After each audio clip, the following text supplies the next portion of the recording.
My name is Amara Solomon Kamara. I was named after my grandfather, who I have a lot of respect for, and a lot of people know him as a Mandingo warrior. I'm a Mandingo by tribe. We are 99% Muslims. My grandfather has this belief that, if I'm named after him, I carry a little soul of him. So I grew up with him in the village, and all of my siblings were in the capital city, which is Monrovia. They all go to school. So I didn't really go to school until I was 11 years old, when I was kidnapped by my mother because she had it because my grandfather wouldn't let me go to school. He has this belief that if I go to school, the Western education is going to totally change my behavior towards my own people. It's going to change my behavior towards him.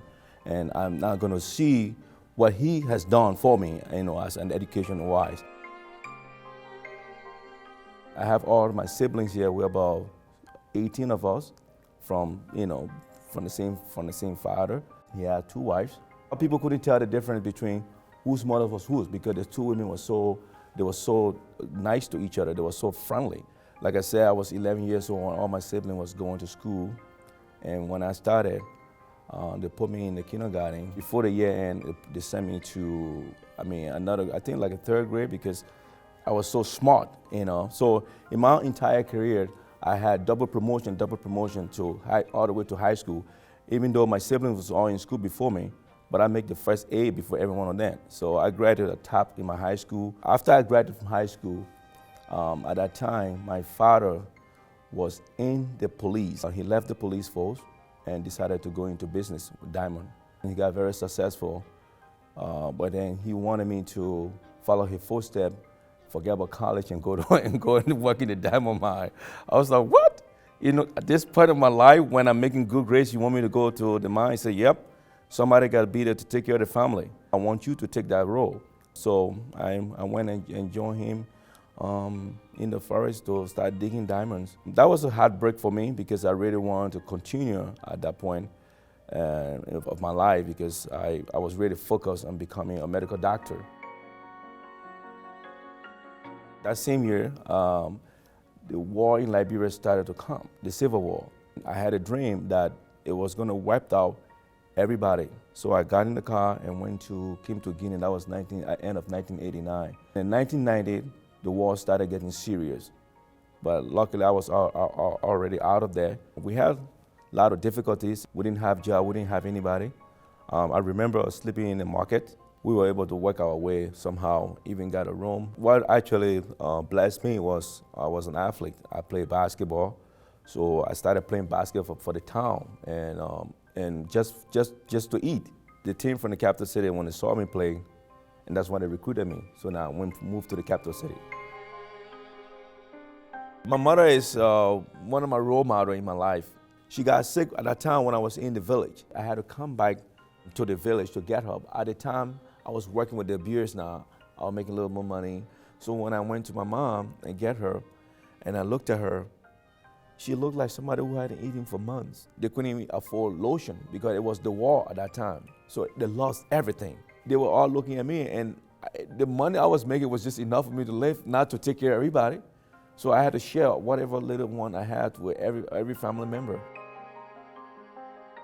I was there trying to get my visa when I heard that my mom was dead. But I had to go to America because it was time for me to come. The ticket was bought and I can't return. I don't have money, So left, then came back down to go and see my mother's grave. And I went to the village where she was buried at, saw the grave and prayed.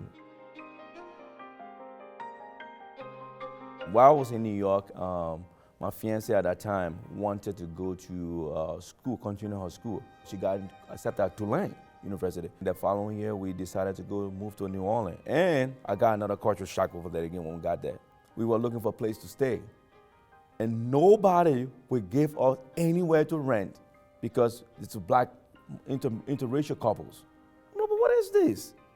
So that's how I started going to Tulane. I got there and I was trying to do business. My advisor told me, he said, why do all the Africans want to do either business or political science? I'm like, I don't know. I actually wanted to be a doctor. She go, oh, I got stuff for you, physical therapy.